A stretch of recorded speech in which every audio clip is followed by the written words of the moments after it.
Bueno, buenas tardes a todos. Perdonad por el retraso al inicio de esta mesa. Como es habitual en este curso, vamos a cerrar el programa con una mesa dedicada a las víctimas del terrorismo. En este curso hemos escuchado hablar de terrorismo, sobre todo desde la perspectiva de quienes lo practican.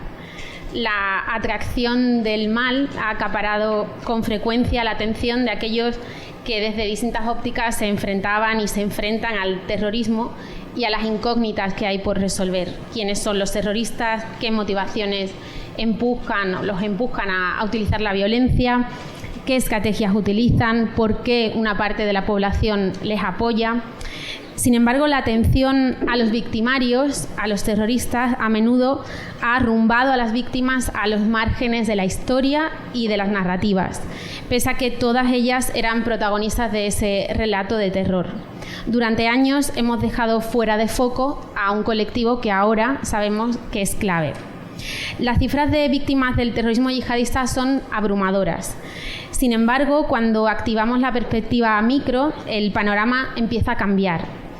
Ayer se mencionó aquí un dato que es significativo. Las 3 últimas víctimas del terrorismo españolas habían sido asesinadas en Burkina Faso.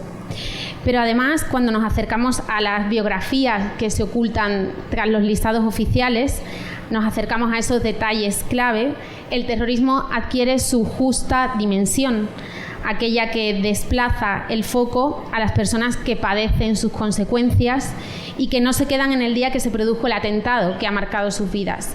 La narrativa de las víctimas retrocede a los años previos, cuando se construyen las existencias, cuando se toman decisiones profesionales y uno puede pensar que encauza su destino.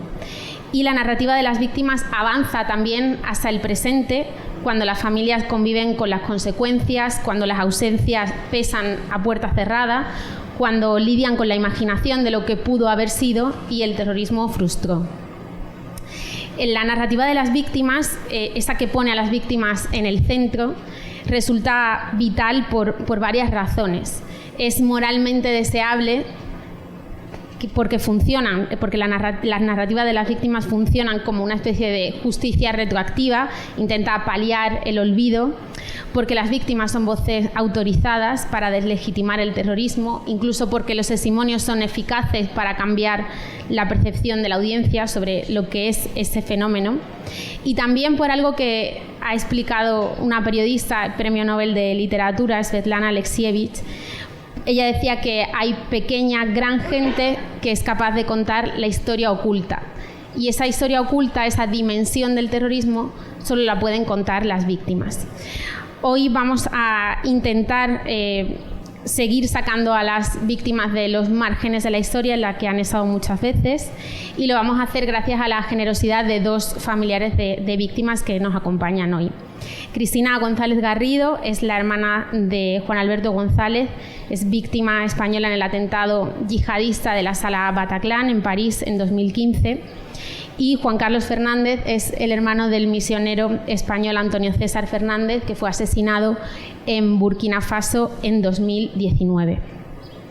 Gracias a los 2 por vuestra disponibilidad para participar en esa mesa. Os voy a ir preguntando alternativamente y, bueno, con total libertad, sentiros con total libertad para contar y contarnos lo que queráis. Si tuvierais, Juan Carlos, y empiezo por ti, si tuvierais que contarle a alguien que no conoció a tu hermano, quién era él, quién era Antonio César, ¿qué le contarías? ¿Qué le dirías? Buenas tardes, pues no sé si se oye. Yo le diría que a todos ustedes que César era una persona feliz. Es decir, si hay una persona, si la felicidad consta en seguir tus principios, en vivirlos y en hacerlos reales, pues César fue una persona feliz. Él estaba muy comprometido con el tercer mundo, con los más desprotegidos, con los más desfavorecidos. Él era vocacionalmente misionero, vamos a llamarlo también como una función social, y entonces él siempre quiso vivir como un pobre entre los pobres, Lo consiguió, pero es que eso era lo que quería. Entonces hoy día muy difícil vivir conforme a los principios y cumplirlos y llevarlos a cabo. Si María me pregunta cómo definiría a mi hermano o que le diera un breve bosquejo, le diría que fue una persona feliz, que hizo el bien y que dejó este mundo mejor de lo que se lo encontró. Eso es lo que... ¿De dónde sois la familia? ¿Con qué edad tu hermano decide que se va al seminario, que quiere ordenarse sacerdote? Cuéntanos un poco esa parte de la historia. Bueno, pues nosotros somos de Pozo Blanco, de un pueblo del norte de la provincia de Córdoba. Tal vez lo conozcan por ejemplo, no solamente porque allí murió Paquirri, sino que también empresarialmente pues está allí la COVAP. COVAP es una empresa muy fuerte que se dedica a la ganadería porcina y del cerdo ibérico, ¿no? Bien, Pozo, nosotros somos de allí. César nace allí el día 7, fue un regalo de Reyes, el día 7 de enero del año 1946. Es decir, para los que mayores, pues son los años del hambre. Nace en unas circunstancias, es decir, en un entorno social difícil, porque era la posguerra, esos años, que lo estábamos pasando mal, y entonces pues... todas aquellas, es decir, sufrí mucho familiarmente, en fin, aquí nos pueden ilustrar algunos de esa edad, que había mucha penuria económica, ¿no? ¿Qué pasa? Pues que nuestro padre era administrador de correos, y entonces se tuvo que buscar un segundo trabajo para completar el salario, ¿no? Y poderle dar de comer a sus 4 hijos. Yo vine un poquito más retrasado, y entonces trabajó dando clases de latín y de historia. César siente la vocación muy joven, con 16 años, y ya está, y se va al seminario. Entonces allí empieza un seminario en San José del Valle, que es un pueblo de Cádiz, y después se ordena sacerdote. Antes hace una serie de cursos ahí en Montilla y en Posada, que son también pueblos de Córdoba.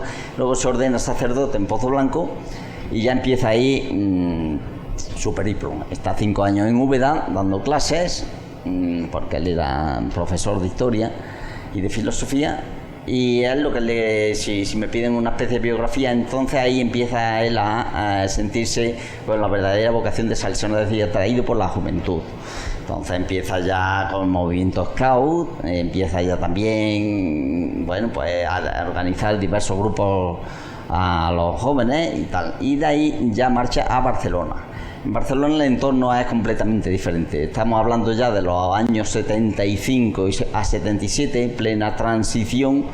Muere Franco, y entonces es una época muy convulsa también a nivel legislativo. Hay una diarrea legislativa todos los días, se modificaban leyes, puesto que había que irla adaptando a la Constitución que vendría, y es una época convulsa. Hay mucho movimiento social también, muy reivindicativo allí en Barcelona, y él se entremezcla con eso. Estuvo muy vinculado a prisiones, estuvo muy vinculado a escuelas, la Vernácula me acuerdo, que eran escuelas de barrio, marginales, siempre como los más desfavorecidos, y de allí vino, por ejemplo, puedo contar una anécdota, y a un cardenal en Rabat, que el hombre fue a Pozo Blanco, y entonces dio allí una serie de conferencias, y se dio cuenta, porque mi hermano era muy humilde y tal, y muy sencillo, se dio cuenta que estaba sentado en la primera banca a César. César pues había sido compañero suyo allí en la Vernácula, en estos barrios que le digo yo marginales, y que en fin que le costaron unos pocos piezas dentales.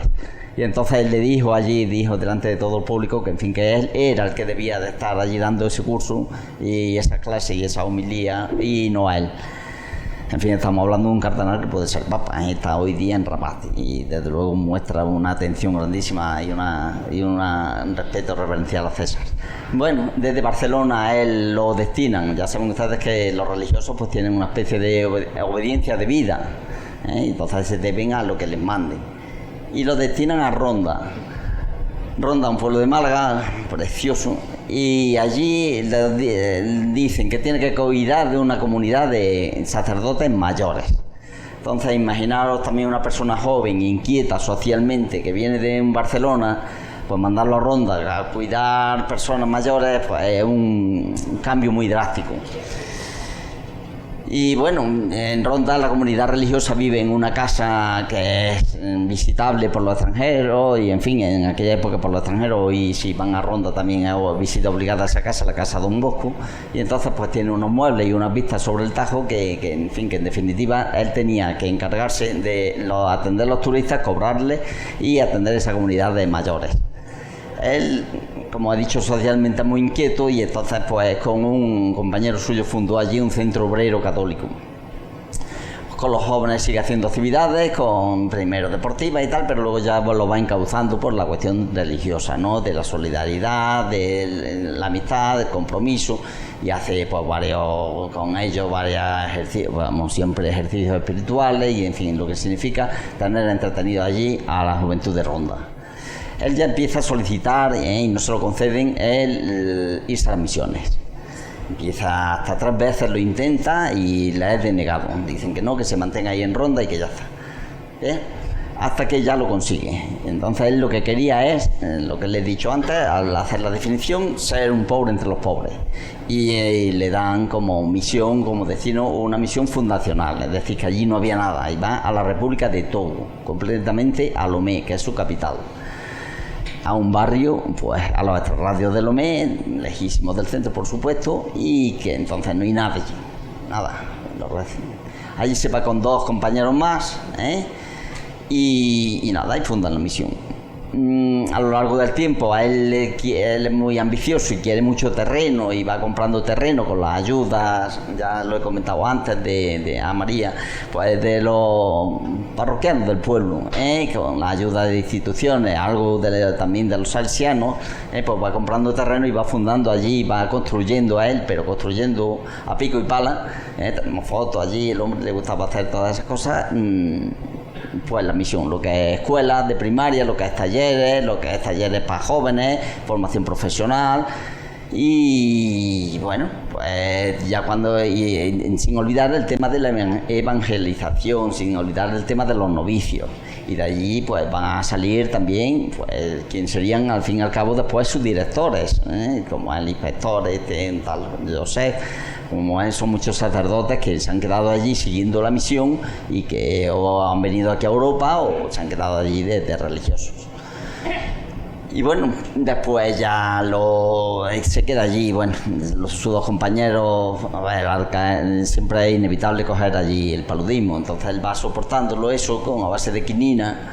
Y en fin, y me preguntaba antes, ya no me acuerdo si es Cristina, si venía mucho. Bueno, al principio venía cada 2 años y medio, pues, o por ahí, y aprovechaba para hacerse una revisión médica y curarse un poquillo y recuperarse del paludismo. Pero si os digo una cosa, cuando venía no paraba nunca en casa, siempre ahora voy a Ronda, ahora voy a Úbeda, que me han llamado, que allí tengo unos benefactores.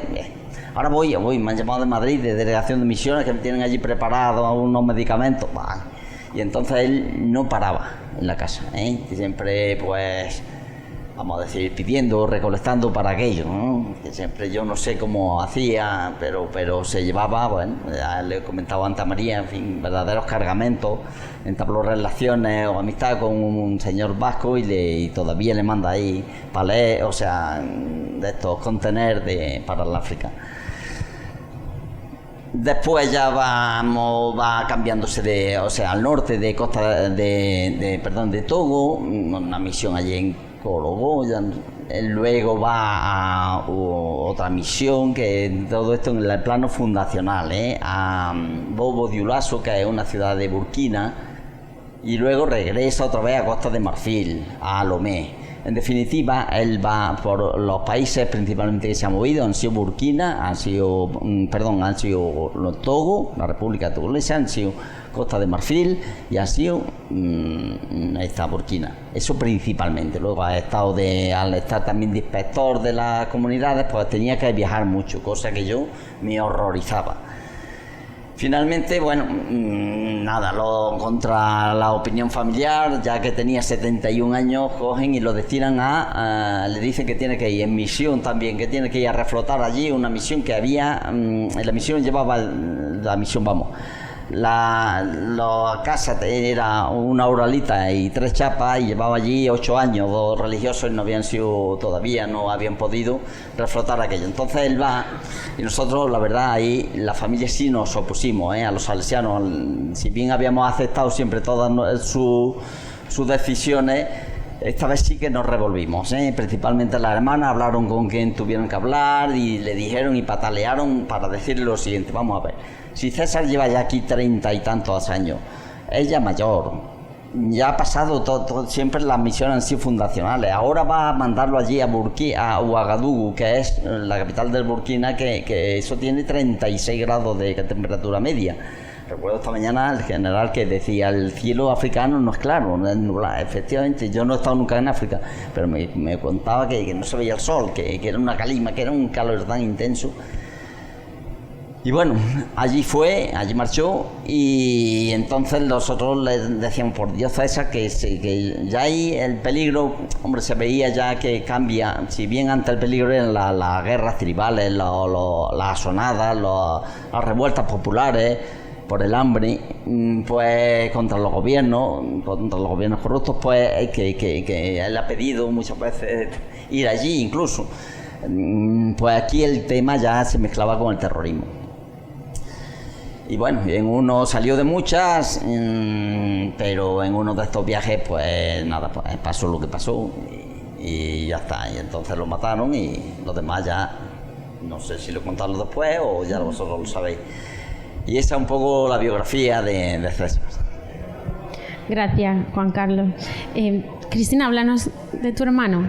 ¿Qué nos cuentas o qué nos contarías para que nos hagamos una idea de quién era Juan Alberto?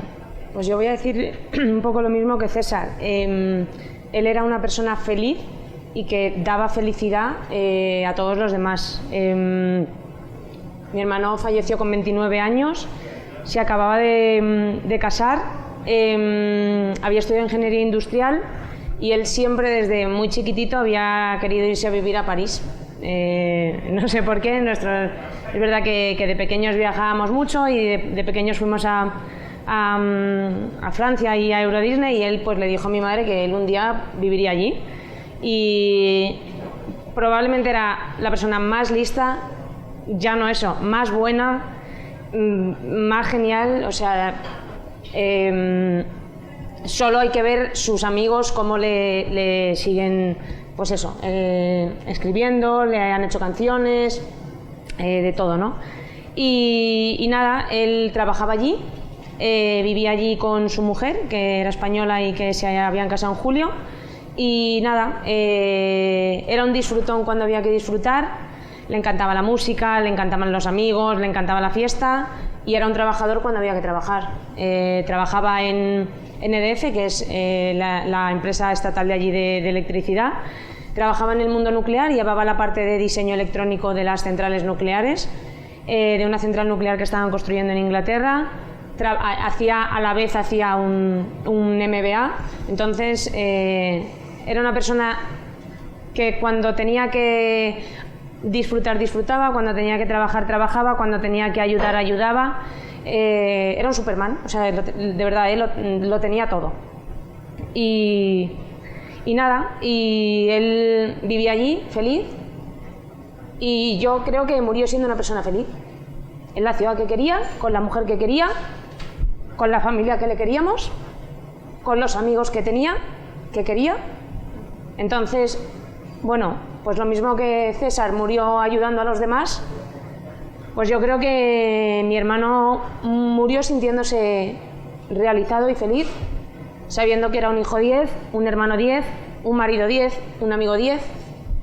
Entonces, bueno, pues un disfrutón, y sobre todo hacía disfrutar a los demás. Bueno, la verdad que como hermanos hemos tenido siempre muy buena relación.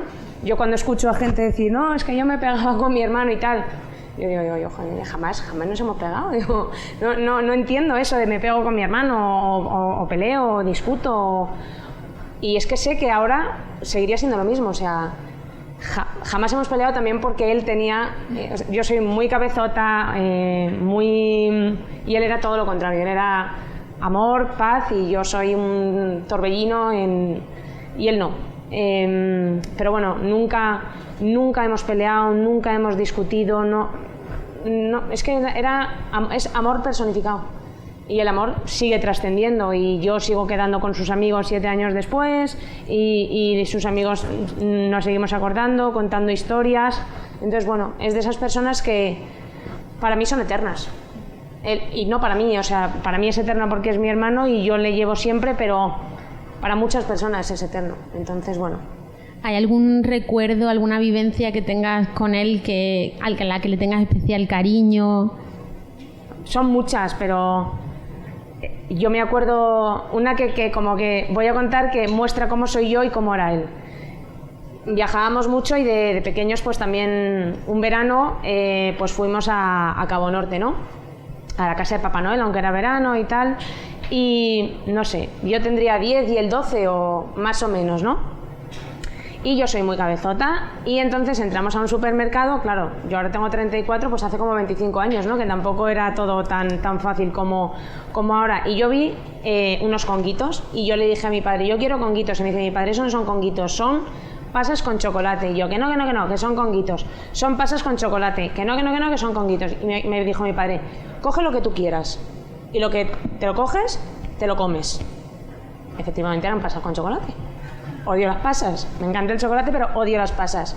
Bueno, pues claro, habíamos cogido un coche de alquiler, mis padres iban delante, nosotros íbamos detrás, yo con los lagrimones y mi hermano poniéndome así la mano, que no le gusta mucho el chocolate, sí las pasas, pero no el chocolate, poniéndome la mano para ayudarme a comer, porque claro, yo, chulita de mí, había dicho, que puedo coger lo que quiera, 400 gramos, y nos lo comimos, ¿no? O sea, que él, y tenía 12 años, ¿no? Que muchas veces puede decir, tal, no sé qué. Pues así con todo, o sea, tengo 1000 millones, ¿no? Pero eso como que siempre le tengo mucho tal, porque visualiza muy bien cómo soy yo, de pum, pum, pum, y visualiza muy bien también de cómo es él, de no te preocupes que ya el marrón lo dividimos entre los dos y la carga es mucho menor, con 10, 12 años, ¿no? Que no te estoy hablando de 28, que ya sabes, ¿no? O sea, que era puro corazón. Y sí, no, tengo muchas. Hasta aquí mi madre, muchas no las puedo contar. Nos vamos a ir acercando al momento del atentado. Juan Carlos, ¿tú cuándo fue la última vez que viste a tu hermano? Sí, vamos a ver. El atentado es el 15 de febrero y César viene en noviembre, el 15 de febrero del año 2019, y César viene en noviembre, a finales de noviembre del año 2018 a acompañar a un compañero suyo que estaba malo de cáncer y terminal ya, y que quería morir aquí en España. Entonces él saca nos dice a nosotros de sacar billete de ida y vuelta inmediato, que no es más que dejar al compañero en Sevilla, que el hombre no tenía familia, acompañarlo un poquito y ya está, y irse a los 2 días. Nosotros pues le sacamos un billete de 1 semana. Y así lo engañamos, él se enfadó, bueno, no podía estar fuera 1 semana porque tal. Y entonces fue la última vez que lo vi. Recuerdo perfectamente, el hombre pues acompañó a su compañero, que falleció después de él, incluso. Y ya está, dijo que lo cuidáramos también, que nos comunicáramos con él, que no tenía familia y que le hiciéramos todo lo que le hiciera falta. Y luego yo me recuerdo que cuando lo vi partir en el AVE y dudé, yo digo, ay César, madre mía, cada vez que se iba digo, no. Y yo la última recomendación verbal que le hice, digo, César, por Dios, no viajes tanto, porque él, claro, era humilde y quería todo para los demás, entonces no viajaba en avión ni en coche, viajaba en transporte público, en los buses estos, que no se sabía ni cuándo salen ni cuándo llegan ni nada. Entonces se ha encontrado con muchas situaciones difíciles. Esta en la que lo mataron fue una más. Y claro, yo le recomiendo, por Dios, mira, gasta, aunque tengas que gastar algo, nosotros la familia te lo damos. Venga, bueno, total, que fue la última que lo vi. Yo casi que presentí algo cuando lo vi en la estación del AVE de Córdoba, y ya la última vez le vi la espalda, él no se llevaba ya prácticamente nada, pues, y nada, y bueno, esa fue la última vez, noviembre del año 2018, es decir, 3 meses antes de... ¿Cuál es la primera noticia que tenéis la familia de que a César le ha pasado algo? Bueno, pues sin ser muy escabroso voy a contar la verdad, porque el otro día cuando estábamos con Cristina, ¿no? El 9 de marzo que nos dieron un homenaje por la cuestión de víctimas del terrorismo, hablábamos, yo oí hablar, y además hablaba yo a los padres de los periodistas, estos que mataron, de la llamada, y yo recuerdo la llamada se me ponen los pelos de punta, Yo, si tengo interés, os lo cuento. Mirad, yo cojo y acabo de hablar con una de las hermanas, y entonces, pues, de cosas triviales, y veo encenderse el teléfono. Patri, otra de las hermanas. Y entonces, pues, me dice, Juan Carlos, en fin, dice, tengo que darte una muy, muy, muy mala noticia. Digo, Patri, ¿qué pasa? Muy mala, muy mala. Entonces la mujer, pues, me dijo que habían matado a César. Vaya. No puede ser, Patri, no me digas eso. Yo en principio era de incredulidad la sensación. No puede ser, vamos a ver. Dime, pero cuando me dice, sí, en fin, como puede, balbucea, dice, sí, en una frontera. Digo, ay, madre mía. Sí, entonces ya sí que le vi viso de realidad. Entonces sí que le vi viso. Entonces yo ya, claro, perdí un poco los nervios. Tengo que reconocer que perdí un poco los nervios porque lo preveía. Veía todo esto, y más sabiendo lo que le habíamos dicho ya a la institución salesiana, que hombre, que no era lógico que a esas edades y lo mandaran allí en primera línea de pico y pala, como siempre había estado. Y entonces, chicos, yo sinceramente, os tengo que confesar, perdí un poco los nervios. Después, ¿qué pasó? Yo no confirmé ni nada. Cuando me dijo en una frontera, yo ya supe que eso era realidad. Llamé a otra hermana mía entonces yo lo que quería era juntarme con esa hermana que estaba en Córdoba. Esta hermana chica que me llama desde Almería. La hermana que yo llamo es la grande, y que estamos los dos en Córdoba. Y de ahí tenemos que llamar a la hermana que estaba en Ciudad Real. Quedamos 4. Y así, entonces yo lo que quería era juntarme a toda costa con mi hermana esta para ir llamando, confirmando, a ver qué pasaba. ¿Cómo confirmo yo? ¿Cómo sé? Bueno, yo me voy directamente ya después de calmarme, no de calmarme, sino de perder algo menos los nervios, me voy a ver la hermana, y entonces desde allí logramos hablar con con uno de los César. Viajaba con 2 africanos más, 2 sacerdotes africanos. Y entonces con uno de los africanos hablamos, y nos contó en francés, mi mujer francesa, le dimos el teléfono y nos iba traduciendo simultáneamente. Y nos contó, pues, cómo sucedió. Y entonces, pues ya nos quedamos sin nada, sin helado, sabiendo ya lo que había pasado. ¿Y qué os contó ese testigo de lo que había ocurrido? Claro, fue testigo directo. Yo, sinceramente, le dije, hombre, que como es que iban 2 y han matado al blanquito. Iban 2 o 3, 2 negritos y un blanquito, y mandan al blanquito. Bien, va. Bueno, nos contó, digo, ¿no te habrá...? Yo le preguntaba, vamos, él le ha entregado la vida por vosotros. Dicen, bueno, sí, casi. Dice, porque nos iban a matar a todos. Digo, bueno, a ver, y entonces nos contó. ¿Qué pasó? Pues nada, volvían de una cosa que se llama capítulo. Un capítulo es una reunión de sacerdotes para establecer sus directrices y nombrar cargos y tal. Venían de Lomé hasta el norte, y querían ir a Ouagadougou, que es la capital del Burkina. Entonces, ¿qué pasa? Lomé, del norte de Togo, está, yo creo, a unos 800 kilómetros, es decir, que ya habían recorrido bastante. Y allí pararon a comer en una comunidad que se llama, una comunidad religiosa que hay en Cincase, que es una ciudad que debe estar ya casi en la frontera de Burkinesa. Bien, comen y retoman la marcha, los 3. Paran en la frontera de Togo y tardaron muchísimo. Yo voy a contar una cosa, hombre. Eran más o menos sobre las 3 menos cuarto por ahí. Entonces tardan con todos los trámites, bueno, le dan paso. Y ahí hay una zona intermedia, esta mañana nos podían haber aclarado a lo mejor. Una zona intermedia que no es ni de Burkina ni de Togo, son zonas, las fronteras no son como aquí cuando vamos a Francia, ya estamos en Francia, ¿no? Allí deben ser que hay zonas así intermedias, y cuando ya llevamos unos 25 kilómetros, pues se encuentran con una caravana de vehículos grandísimas, bueno, que ven que sale una humareda de allí, de una pompa, ¿cómo se llama esto? Una gasolinera. ¿Qué pasará? ¿Qué será esto? Estando así, doblan, querían pasar delante de los camiones y tal, y nada, y entonces pues los interceptaron ya los yihadistas, que ellos los conocen por la manera de vestir y de ir armados. se pusieron uno delante y otro detrás y le dijeron que nada, que a desviar el coche. Venga, pues desvían el coche. ¿Y qué pasa? Pues que con los yihadistas se queda uno de los sacerdotes africanos, y con mi hermano y otro sacerdote africano los llevan a hablar con los yihadistas. Ya. ¿Qué es lo que pasa? Ellos vacían, por un lado, ven vaciar todo el coche y todo, y le quitan los ordenadores, le quitan los teléfonos móviles, todo. Y con las conversaciones que mantienen, mi hermano es sometido a 3 interrogatorios verbales, sin malos tratos, sin nada. Eso sí nos lo dijo el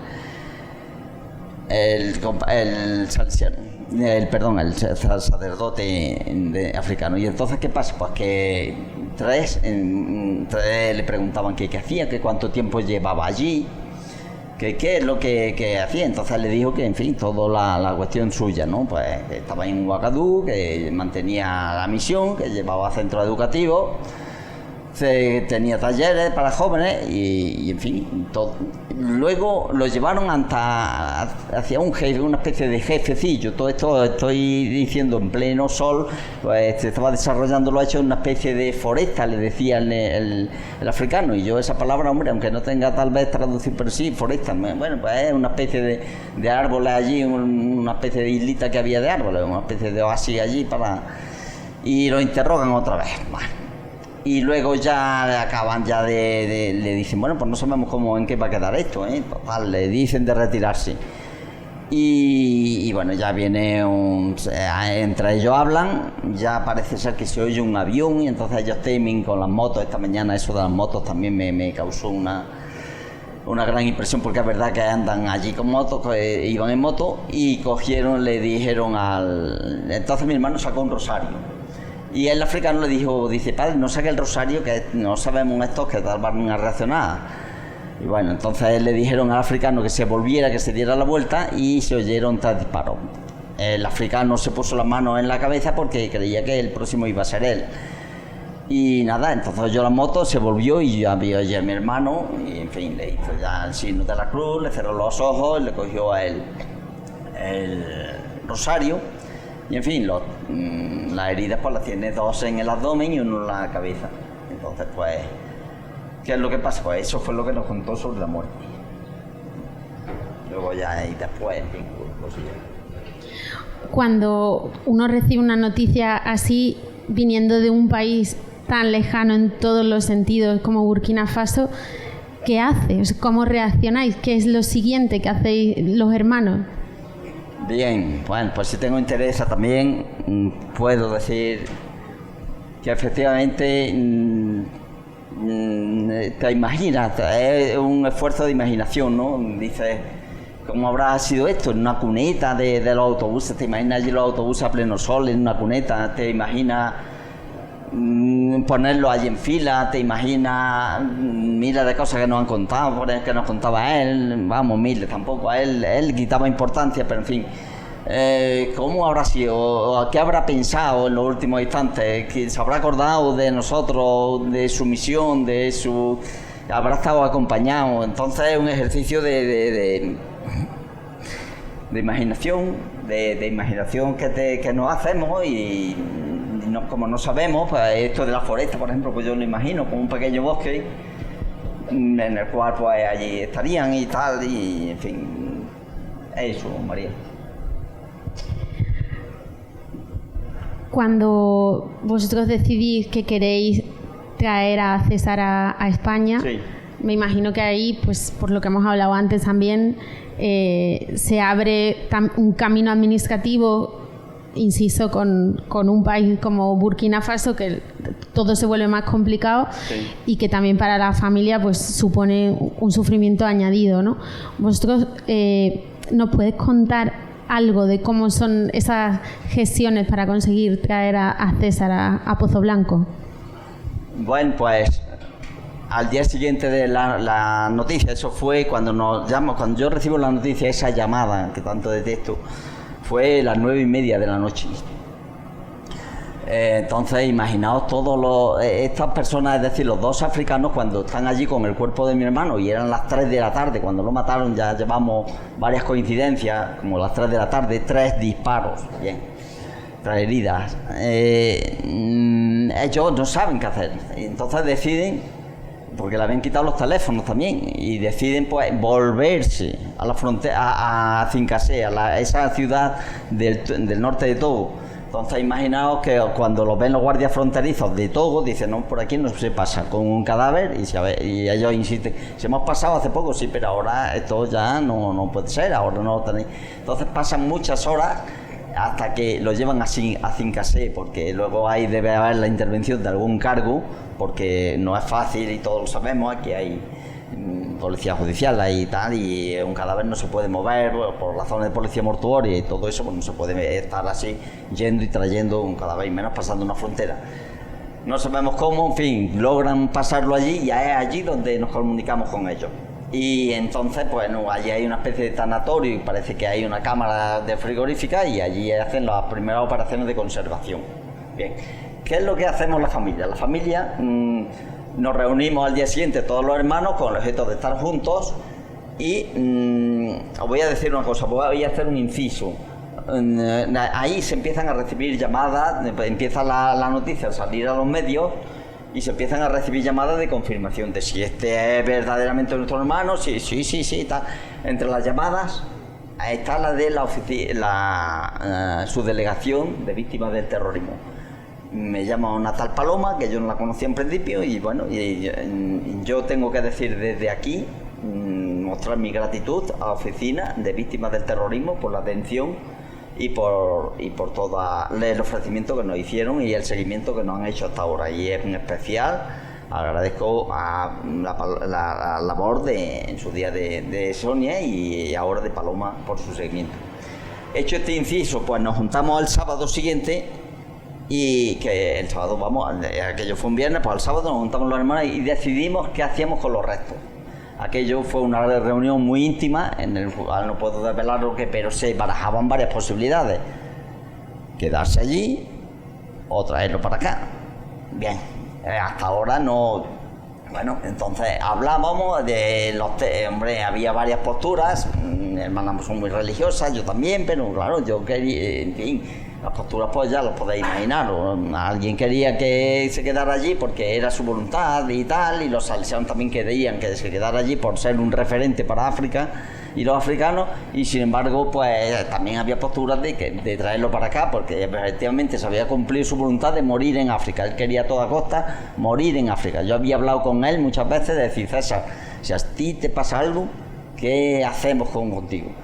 Y dice, yo quiero morir en África, yo no quiero venir. Y entonces pues él murió en África, pero claro, si hubiera muerto tal vez en circunstancias normales, pues bien, tal vez hubiéramos dicho, pero si como murió por causa violenta, bueno, el caso es que decidimos traerlo aquí, traer sus restos aquí. Entonces pues a raíz de ahí ahí sí que fue ya un poco peregrinar en forma administrativa con las autoridades africanas. Ahí nos ha hecho buena mano pues Alicia, que desde aquí también lo agradezco su intervención, que era la embajadora de Ghana. Y en fin, yo me muevo algo en ambientes administrativos y judiciales, y bueno, el caso es que sí es verdad que hubo cierta incertidumbre, y como anécdota os voy a contar una cosa. Cuando hubo dos momentos que yo lo veía muy negro, lo de traernos los restos aquí. Hubo una vez que me dice Alicia, que es la embajadora, dice, mira Juan Carlos, que los salesianos de allí no sueltan, no quieren hacer unas exequias a tu hermano que van a durar 5 días, y aquí ya es muy tarde para traer el cadáver. Y no, en África, hombre, no hay las medidas de conservación que hay aquí y tal. Madre mía. Entonces llamé, hablé con las autoridades salesianas, pues hombre, no puede acortarse esto, no, estos son 5 días, aquí nosotros 5, no, bueno. Y otro momento que fue cuando, es decir, siempre yo con esta Alicia, siempre me hablaba la mujer en tono hipotético, vamos a ver si puede ser, yo espero que sea, hay que tener fe, hay que tener esperanza, venga, va. Y ella precintó el féretro y tal, y dice, ya, yo lo mío ya lo he hecho, esperemos que todo salga bien, ¿ves? total, ya nosotros, ella debió ya, en fin, irse a sus quehaceres y nosotros nos fuimos para Madrid. Mirad, os voy a contar una anécdota. Cuando yo estaba muy intranquilo, había recibido llamadas por la noche, había del funerario, mire usted que mañana viene un cadáver, sí, mire usted de también en judiciales, mire usted que mañana tenemos que hacer la autopsia porque viene se llama judicial, vamos, un cadáver que nosotros no sabemos la causa de la muerte. Ay, por Dios, pero mire usted, si es que es evidente, si es que tiene los centros vitales nerviosos, en fin, y yo le decía, no, porque hay que hacer eso. Bien, pues nada, venga, va. Bueno, total, me voy a Madrid ya con mi hermana y a recibir el cuerpo, y nos paran la policía, va. Mire usted, vamos a Barajas, a la sala de autoridades, a recibir a mi hermano. Ah, sí, el misionero. Pues mire usted, le voy a decir una cosa, está anulado el traslado. Mirad, mal me sentí cuando la noticia, esa llamada que os digo, pero yo cuando me dijo el policía aquello, yo me derrumbé. Entonces digo, no puede ser, no. Bueno, total, el hombre nos vio la cara, mi hermana y mí, y dice, voy a hacer alguna llamada para comprobar. Digo, hombre, haga usted el favor de comprobar porque esto no puede ser. Total, que comprobó, estuvimos allí unos minutos, unos 5 o 6 minutos que para mí fueron eternos. Y ya confirmó. ¿Esto sigue hablando? Sí. Confirmó que sí, que efectivamente venía. Entonces ya yo me quedé muy tranquilo. Ya allí conocí, ya en la sala de autoridades, a Sonia y a Paloma, las conocí ya físicamente. Y ya recibimos el féretro. Y en fin. Bueno, el féretro, yo esta mañana he preguntado a Cristina qué tal, cómo recibieron eso. Yo voy a contar una cosa. Mira, cuando el féretro vino vía París y en un vuelo comercial, ¿no? Y entonces, ¿qué pasa? Pues que nos dijo una inspectora de policía, Carmen del Río, dice, mira, viene como una mercancía más. ¿No? Pues digo, no estamos aquí en la sala de autoridades, ¿no hay algún acto o algo? Dice, no. Dice, tenéis que ir a esperarlo si queréis a un hangar. Un hangar comercial, sí, donde se descargan las mercancías. Bueno, pues si hemos venido de Córdoba para esto, pues venga, vamos. Pero vamos a ver, no, es una mercancía, va del hangar al coche fúnebre para hacer la autopsia en el tanatorio de la M30. Joder.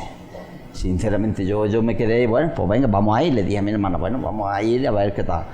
Mirad una cosa. Aquello fue lo más frío que yo he visto en mi vida. Frío materialmente porque hacía frío ese día, aunque hubiera sol. Frío porque lo único que pudimos hacer fue tocar el ataúd y estaba helado.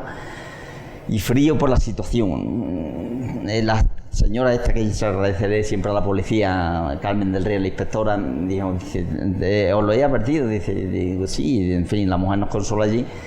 Y en fin, y lo que os cuento, viene como una mercancía, un bulto, viene de un avión y se mete en un coche fúnebre y se va al tanatorio. Y eso fue, de ahí ya se le hizo la autopsia, las operaciones ya, y ya después se fue a Pozo Blanco. Y allí ya tuvimos el calor un poco de la familia, ya todos, nos fuimos ya a Pozo Blanco y ya allí se recibió. Y ya por lo menos pudimos disfrutar allí de la presencia de él, que en fin, muy deteriorado y tal, pero bueno, por lo menos tenemos sus restos, algo sobre lo que llorar, porque si él entregó su vida en África y derramó allí su sangre, pues por lo menos yo lo que quería era tener algo sobre lo que llorar. Luego tendremos ocasión de ver los benefactores y la gente del pueblo y tal, pero puedo decir que era muy, muy, muy querido. Y que entonces yo también tenía que velar por esa gente, esas personas que le habían entregado, pues no lo que le sobraba, sino lo que tenían, para su obra, o cada vez que él reclamaba dinero por a lo mejor que le había surgido un incidente, pues digo, pues estas personas tienen que tener algo material sobre la gente tiene que ir.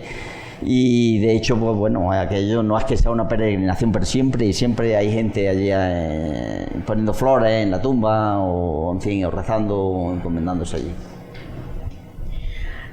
Cristina, la noche de los atentados de noviembre de 2015 en París, muchos seguramente nos acordemos porque lo estábamos viendo en directo, lo estábamos viendo en televisión, se estaban retransmitiendo por redes sociales.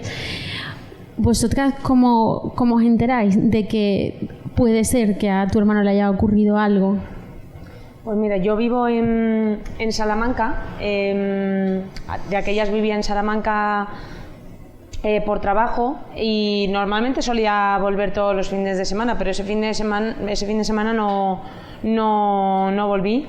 Y la verdad que no soy una persona yo muy de redes sociales ni nada de eso, y yo estaba tranquilamente viendo una serie, mi madre estaba en casa y a mí me avisa una amiga mía por WhatsApp y me dice: Cris, por la tele estás viendo lo de París.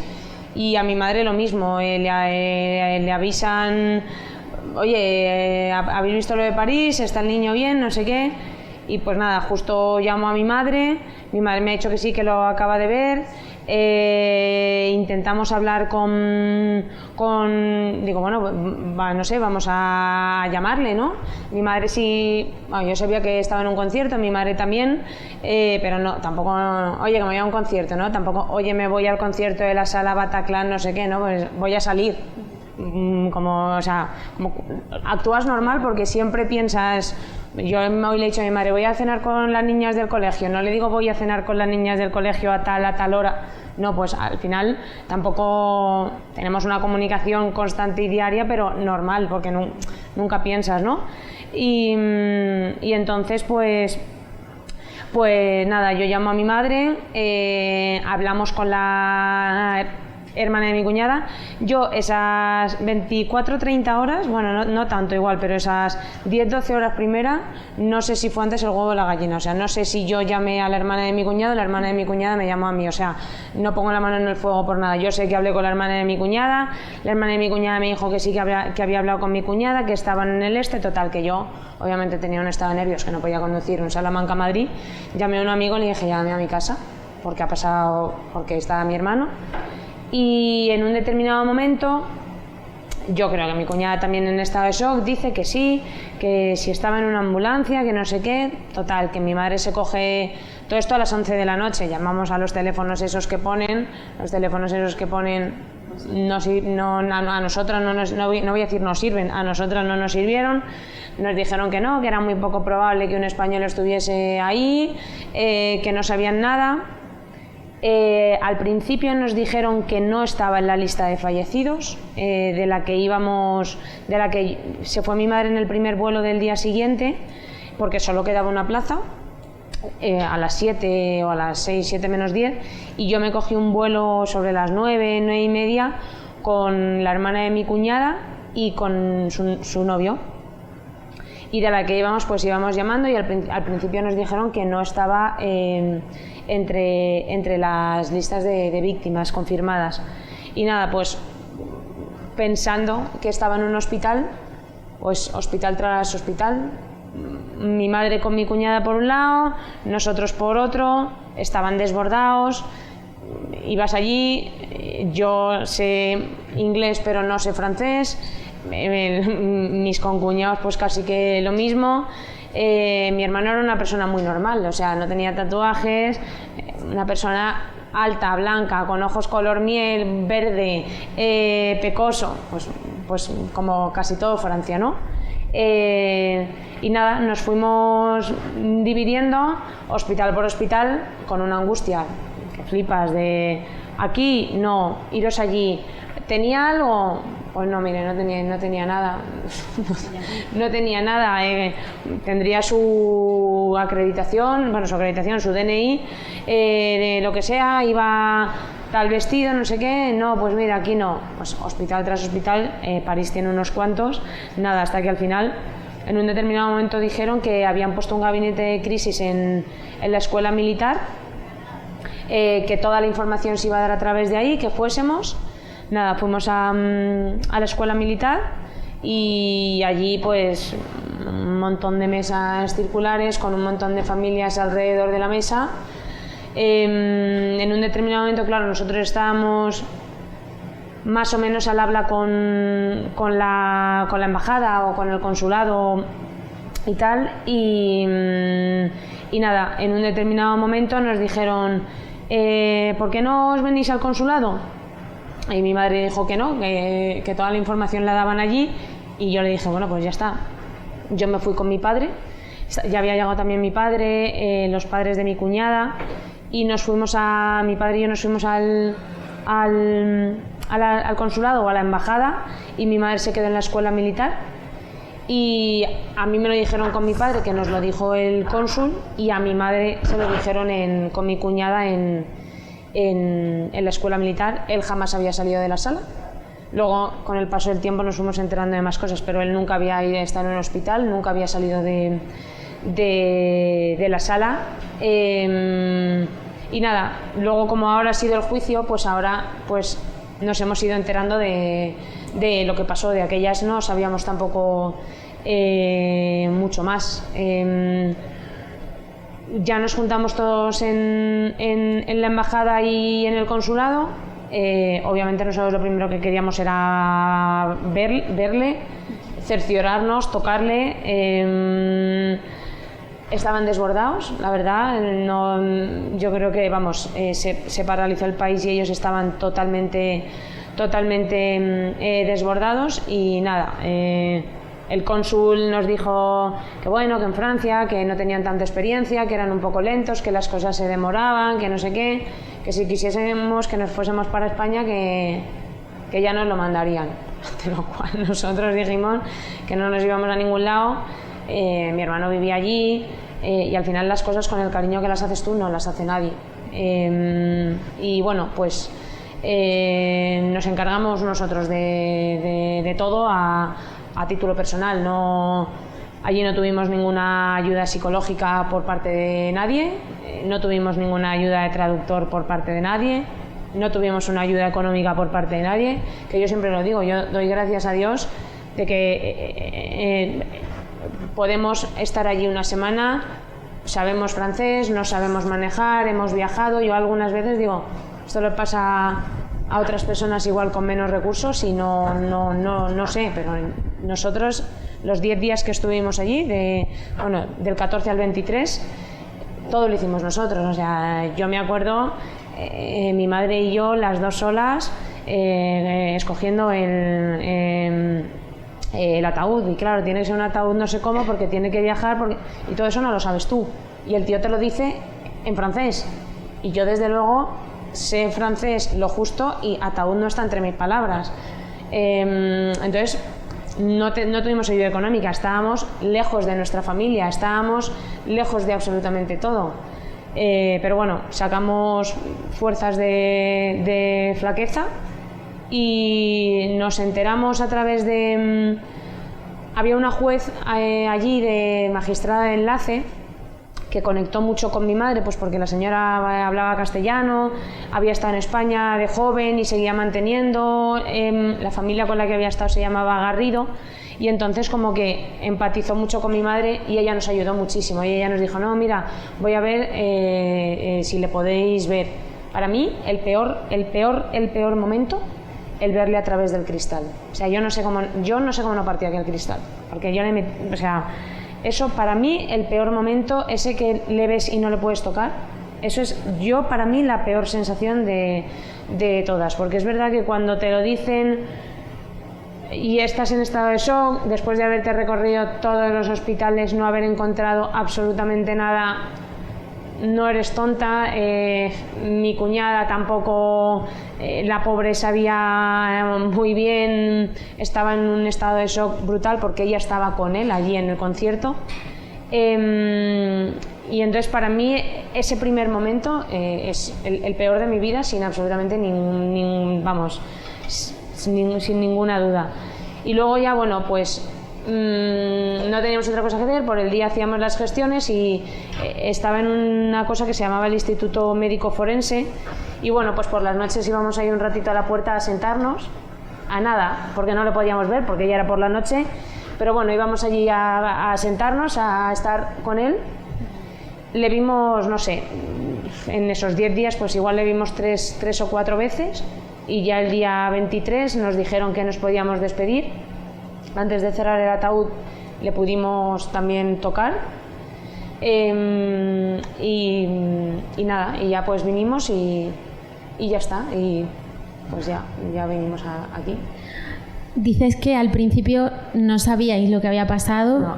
que de hecho no lo habéis sabido hasta ahora, hasta 7 años después que se ha celebrado el juicio. ¿Os ha reconfortado de alguna manera saber lo que pasó? A mí es que, si te soy durante el transcurso sí que es verdad que mi madre pidió hablar con el médico forense para saber qué es lo que había pasado y tal. Y, a ver, mi hermano era una persona alta, por así decirlo, no muy alta, pero bueno, alta. Entonces nos dijeron que le atravesó una bala y que no sufrió. Yo me lo creo, porque es que no me sirve de nada no creérmelo.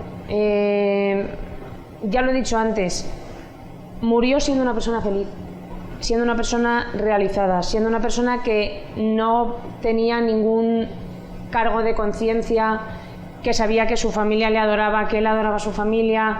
¿De qué me sirvió a mí estar todos los días? ¿Qué pasaron? ¿30 segundos, 3 minutos o 3 horas? Ya gente me ha dicho que pasó poco. Pues ya está, o sea, no puedo volverme loca pensando y pues no hace falta que me lo diga nadie, yo sé en quién pensó. Pues pensaría en su mujer, pensaría en su madre, pensaría en su hermana, pensaría en sus amigos, pensaría en la gente que piensas en el día a día. Ya está, ¿sabes? O sea, fue una cosa, nos han dicho que rápida, y ya está. Te reconforta, bueno, a mí me reconforta saber o pensar que no sufrió, es lo que más me reconforta. Y que estaba solo, bueno, pues sí, pues la verdad que ahora escuchando los testimonios dices, hostia, joder, la gente que ha contado testimonios de la sala Bataclan, vamos, yo no los he podido escuchar enteros, hemos ido a tal, pero me levantaba, porque claro, o sea, allí es un concierto, todo apagado, unos encima de otros, había gente que decía, es que no sé si de la que yo huí pisé a alguien, bueno, o sea,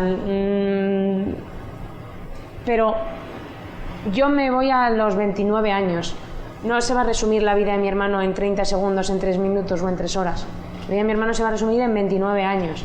Y en lo que queda hacia adelante de lo que yo, su mujer, su madre, sus amigos y tal, transmitamos. O sea, yo se lo digo a sus amigos, digo, me parezco más ahora a él de lo que me parecía antes. O sea, soy ahora mejor persona de lo que era antes. Me parezco más a él. Tengo más ganas de parecerme a él de lo que era antes. Soy más tranquila. Pienso más en los demás, ¿no? Soy más él de lo que era hace 7 años. Y a mí eso es lo que me reconforta. El estar todo el día fustigándome, ¿sufrió, no sufrió? No lo voy a saber. Si me voy a sufrió muchísimo, me lo estoy inventando porque me han dicho que no. Y si me voy a no sufrió nada, me lo estoy inventando también porque obviamente falleció. Entonces, intento vivir la vida. Ya que él no está, voy a hacer la vida de los dos, la tuya, la mía y la de quien más haga falta. Y cuando tenga hijos les voy a hablar de ti, y cuando a mis amigas les voy a hablar de ti, y a mis sobrinas les voy a hablar de ti. Y todo lo que tú no has hecho lo voy a hacer por ti y por mí. Todo lo demás, a mí no me suma. No me suma estar todo el día pensando, no me suma estar todo el día... No, me suma ver que sus amigos... todos los días de su cumple se toman su cerveza los 4 juntos. Me suma, eso es lo que me suma. No me suma estar todo el día si sufrió o no sufrió, porque solo lo sabe él. Si en el futuro le veo, le diré, Quillo, ¿qué has sufrido? Y me dirá, ya está, no pasa nada. No, o sea, escuchar obviamente es durísimo, pero nadie lo va a saber. Nadie va a saber si alguien le pisó, si alguien no le pisó, si duró 30, 40 o 60.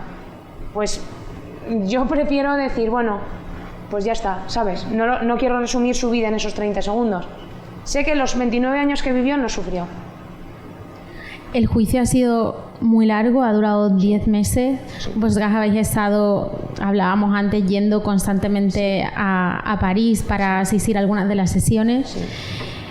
¿De alguna manera se ha cerrado un círculo para vosotras? ¿Crees que se ha conseguido algo con ese juicio o crees que no? Bueno, voy a dar la opinión políticamente incorrecta que yo tengo. Para mí el juicio ha sido una pantomima de principio a fin. Lo tenía claro desde el principio. ¿Se ha conseguido? Sí, vale, se ha conseguido cadena perpetua sin revisión para el principal acusado.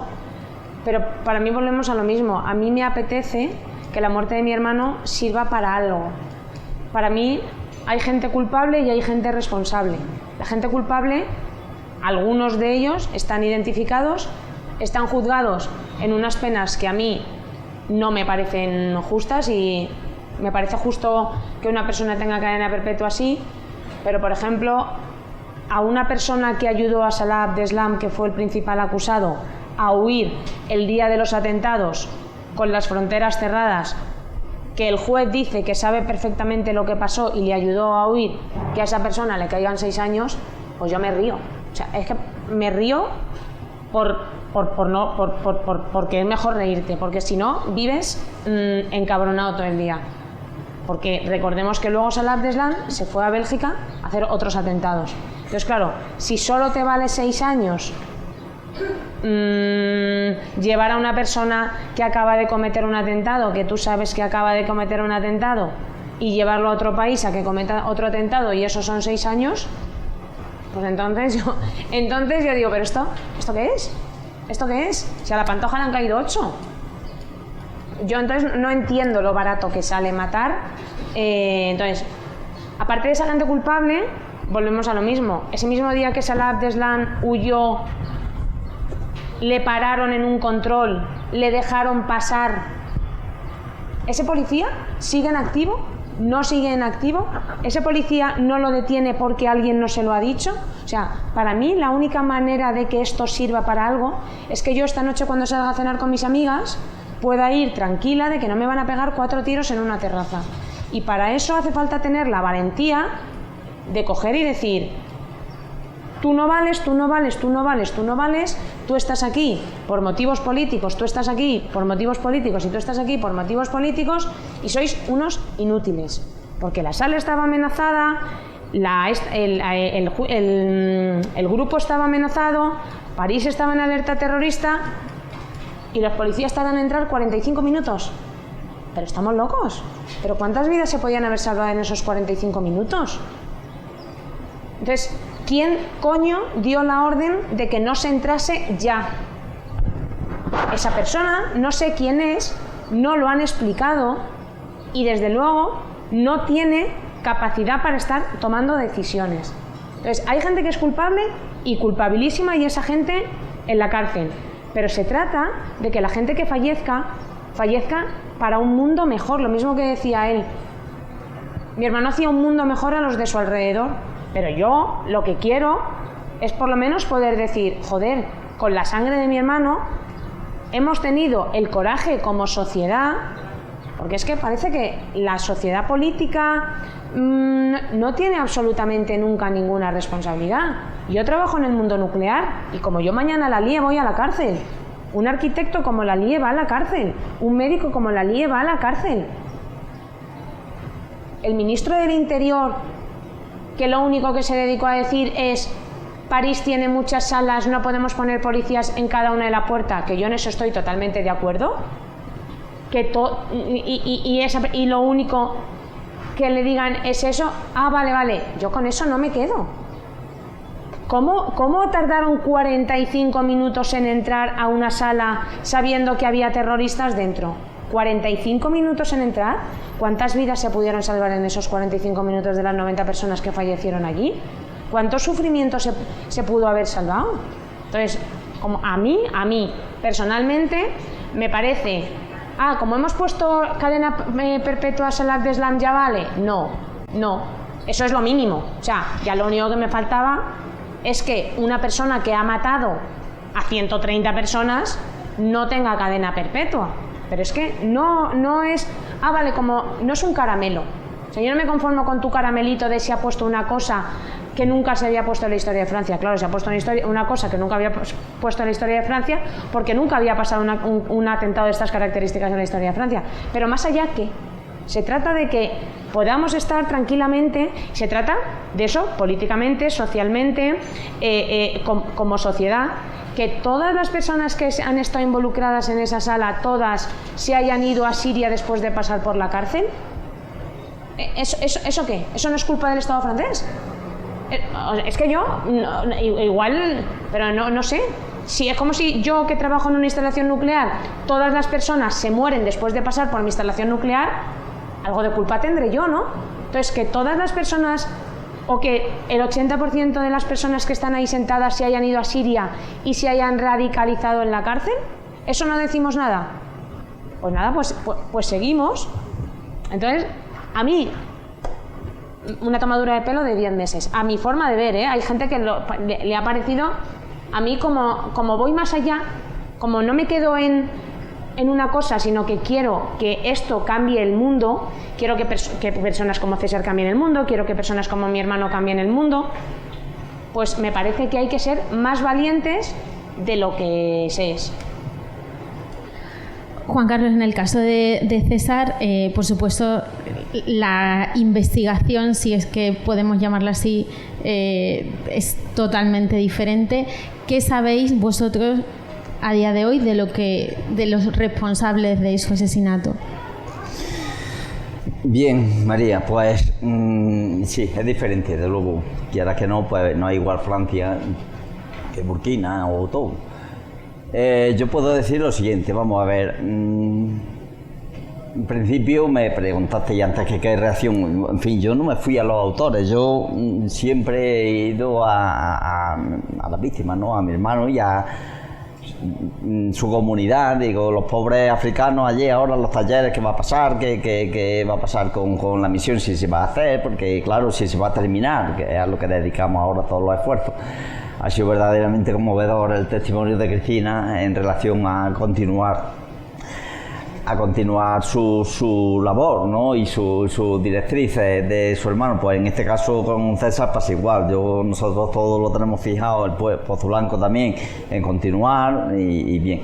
Entonces, ¿qué pasa? Pues que en esa tesitura, bueno, pues yo que, en fin, en un determinado ámbito y tuve la facilidad de contactar con la Audiencia Nacional. Y allí me mandaron lo poco que tenían, que son la incoación del procedimiento, la autopsia y un exhorto internacional, es decir, una carta que se le manda a la autoridad de burkinesa para que lleven a cabo la investigación allí in situ, ¿no? Que digan a ver qué pasó, que tomen declaraciones y que en definitiva pues sigan la investigación. Sé que después me comunican allí los conocidos de la Audiencia Nacional que no se recibe nada de Burkina y insisten, se llama reiterar el exhorto, ¿no? Un recordatorio a través de las autoridades consulares y ya parece ser que Burkina dice que ellos no han hecho nada, que es que no había nada. Ahora explicaré por qué. También recibimos, entre tanto, yo creo que a los 2 meses la visita de 2 guardias civiles, he hablado con los compañeros y en fin, nos informaron desde luego de cómo iban la investigación, que conocían también poco, venían comisionados por la Audiencia Nacional y entonces le explicaron a la familia lo que yo les venía diciendo. En fin, en definitiva también nos ampliaron allí sobre la información, sobre la petición de ayuda y en definitiva cómo estaba la investigación. Entonces, claro, aquí ¿qué es lo que pasó? Pasó lo siguiente, que al llevarse el cuerpo del lugar donde sucedieron los hechos al país de Togo, pues claro, el comisionado, es decir, el cónsul yo creo que era de Bamako, vamos a ver, del Mali, ¿no? Que va a hacer el levantamiento del cadáver, la investigación y tal, pues se encuentra que allí no hay nada. Entonces dice, bueno, que yo no, es que no hay nada, ¿por qué? Porque se llevaron el cuerpo del sitio allí. Y no solamente eso, sino que se lo llevaron de Cincasé, que era donde hacen las primeras operaciones de conservación, a Lomé, es decir, otra vez vuelven a los 800 kilómetros para abajo, para el sur, en África con esas temperaturas y tal. Bueno. Y entonces, ¿qué pasa? Pues que, claro, las autoridades judiciales españolas, por mucho que reclamen allí, es que no hay nada, no han hecho nada. ¿Qué es lo que ha pasado también? Entonces, pues bueno, eso tuvo bastante incidencia a la hora en fin, aquí, como Monse lo sabe también, en la cuestión de la investigación y todo eso, en la cuestión de la ayuda. Bien, pero ahora con el asesinato de los 2 policías Los dos periodistas. Los dos periodistas, Roberto y David, pues todo parece que cambia, entonces todo empieza otra vez a reabrirse la diligencia, a hacer recordatorios, en fin, y en definitiva se concluye, parece ser, y recibimos una comunicación de la oficina de que se ha identificado al grupo que mató a mi hermano, que coincide con el grupo que mató a Roberto y a David. Eso hace por lo menos la identificación del grupo, de por dónde viene, de quién puede ser y en fin, eso ahora yo ya no es decir, ya no sé yo qué habrán hecho las autoridades judiciales ya de Burkina ya con esto, ¿no? Si han relacionado los dos atentados y qué consecuencias puede tener, o si han cogido a los autores materiales. Entonces estamos ahí, eso un poco en el aire. Os pregunto a los dos ya casi para terminar, antes de abrir el turno de preguntas. Habéis mencionado en algunas de vuestras respuestas el apoyo de vuestro círculo más cercano, el apoyo también de vuestro pueblo. ¿Os habéis sentido respaldados socialmente y os habéis sentido respaldados por la administración en toda la burocracia a la que os habéis enfrentado? Hombre, socialmente, claro, por Pozo Blanco se volcó en vida y se volcó durante y se vuelca después. Comentaba antes con María, cuando venía César había verdaderas colas, ¿no? Personas con sus sobrecitos, con su dinero, insisto, no en lo que les sobra, sino en lo que pueden dar, que decían esto para el santito, y venían, hablaban con mi hermano, le daba alguna estampita, alguna carta de recordatorio, y en fin, el hombre pues recaudaba, yo no sé cómo lo hacía, pero aquello montó aquello, las misiones que estuvo las hizo, yo no sé con qué recursos, en fin. Y bueno, socialmente entonces mucho respaldo, ¿no? En Pozo Blanco institucionalmente el ayuntamiento ha puesto una calle del centro, se le ha puesto, siguen con los proyectos en Burkina de la continuación de los centros de formación para chicas, tengo que decir también que César, yo creo que una de las causas por lo que lo mataron fue por defender la igualdad. Él estaba muy sensibilizado con la cuestión de la pobreza y de la igualdad, entonces no podía con esa desigualdad social en las mujeres, ¿no? De decir que de casarlas antes, de tener un marido cuando son niñas, en definitiva de ese aislamiento de las mujeres. Entonces él puso escuelas de peluquería, escuelas de contabilidad, escuelas de costura para las chicas. Él les decía siempre, tenéis que saber leer, escribir y contar, para que nadie os engañe, niña. Y entonces cogió, y al decirle eso a los terroristas, parece ser que insistieron mucho. Y las escuelas femeninas, sí, las escuelas femeninas van para adelante, tal. Y ahí aquello no gustó. Ya sabéis que el terrorismo no es lo que aboga por la cuestión de la igualdad de género. ¿Y qué es lo que pasa? Pues, como os decía, el reconocimiento institucional está, el reconocimiento también personal de todos sus paisanos. Yo creo que cualquiera pues, puede saber quién fue César ya. Y a nivel administrativo, hombre, pues hay una serie de ayudas y en fin no se recibieron enteras, pero bueno, eso es otra cuestión. Sí, es verdad que últimamente con Cristina coincidí en un reconocimiento institucional que se hizo como víctima de terrorismo, y también pues se le concedió la medalla al mérito civil. Mirad, ahí sí tengo que hacer un inciso, si me lo permite María. Yo reclamé para César el reconocimiento de víctimas del terrorismo. Hay una ley que es del 2011 y viene esa condecoración. Se me denegó, no por la autoridad como he dicho, de la ayuda para víctimas de terrorismo, sino porque se tenía que denegar, porque no parece ser que no cuadraba con los esos de la ley. Bien, a la hora del fallecimiento de los dos periodistas, de Roberto y de David, pues es verdad que yo aprecié cierta, es decir, el Estado actuó bien, le puso un avión para traer los restos, les concedió la medalla al mérito inmediatamente, le hizo los honores del recibimiento. Y yo, como dice Cristina, no me torturo, pero sí reconozco de verdad que no podía yo con esa especie de desigualdad. Es decir, yo reconozco que el Estado se portó estupendamente, pero con mi hermano, hombre, si yo tengo que recibir un hangar, si yo tengo que armar la que armé para traer los restos, mandar dinero que yo le daba al botón de mandar, venga, otra cantidad, vamos, que hay que, a ver, y esto va a ser, sí, bueno, hay que confiar, y en fin, y recogerlos como dije que los recogiera, pues no pude por más que escribir directamente al ministro, señor Fernando Sánchez Marlaska, y decirle que en fin, que el Estado reconocía que se había portado muy bien con David y Roberto, pero que sentía que con mi hermano, con César, había habido una desigualdad y que por tanto le recordaba el texto del artículo 14 de la Constitución de que todos somos iguales. Ello provocó que me escribiera personalmente con su firma, y me dijo que enmendaba, que quería en lo posible enmendar el error, y que yo le había dicho ya que había interpuesto un contencioso administrativo ante la negación del reconocimiento honorífico, y entonces me dijo que no me preocupara, que iba a hacer todo lo posible por conseguir la cruz al mérito civil. Se consiguió, nos la concedieron, y luego ya después pues me dijeron, en fin, que se había concedido también, que se iba a hacer todo lo posible por conceder la cruz de honor de víctima del terrorismo, y que, en fin, que si había un proceso al medio que se quitara porque se iba a conseguir. Eso hice y ya está. Entonces, esa es mi experiencia. Y en vuestro caso, Cristina, ¿cómo valoras el apoyo social y también cómo os habéis enfrentado a todos estos trámites?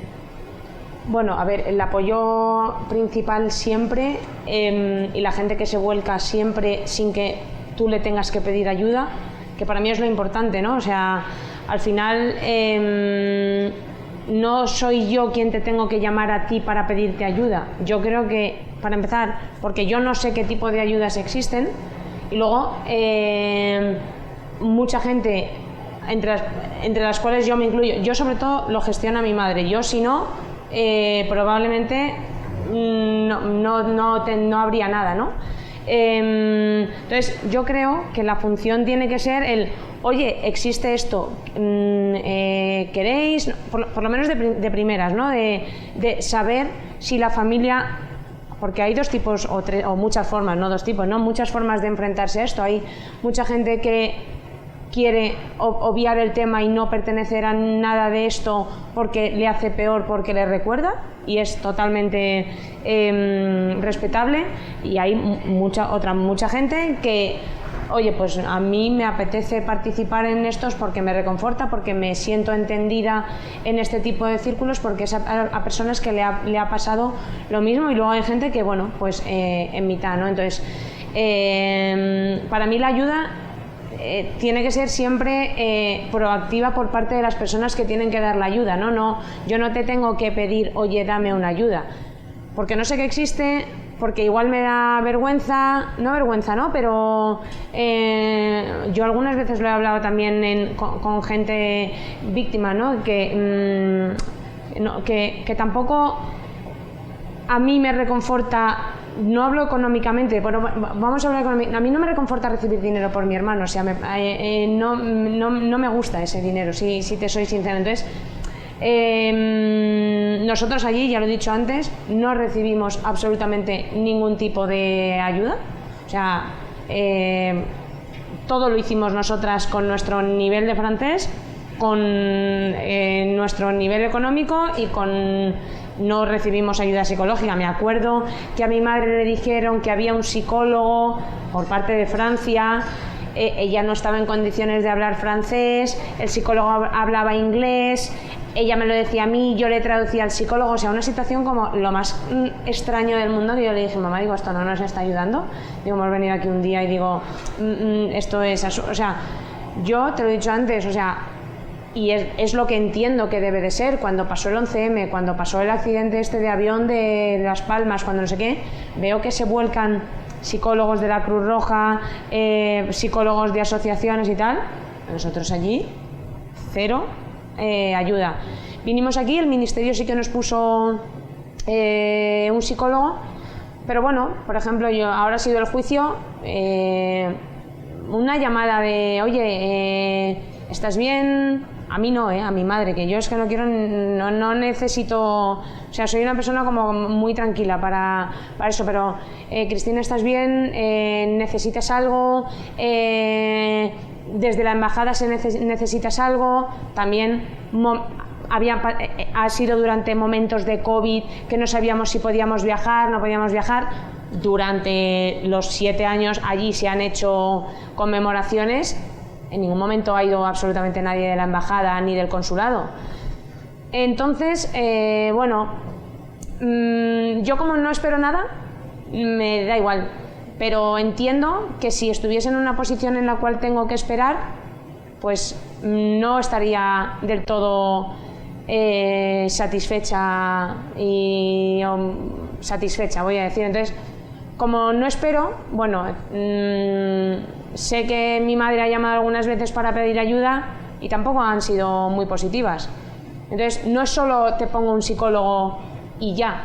O sea, hay veces que necesitas otro tipo de cosas, otro tipo de ayudas, que es verdad que esto es en Francia y no se le puede achacar nada, ¿no? Pero hay una ley europea de víctimas del terrorismo. Entonces, bueno, al final el apoyo siempre es el de tu gente, tu familia, siempre se acuerdan. No sé si fue el primer año o el segundo año que le pusieron una placa, nos llamaron un día antes. Oye, que va a ir, de aquellas era Carmena, la alcaldesa de Madrid, pero que me da igual los partidos políticos, que va a ir Carmena, por si queréis ir. ¿Perdona? Preguntaré a Carmena, o sea, a Celeste, entendiendo, no es, no, que va Carmena, y vas ahí y no tienes tú que pedir que pongan el nombre, no lo sé. Igual es que yo soy joven y espero otras cosas o pido otras cosas que encima no cuestan dinero, ¿sabes? No sé si tenemos tiempo para alguna pregunta o... Sí, ¿tenéis alguna pregunta? ¿Alguien quiere preguntarle algo a Cristina, Juan Carlos?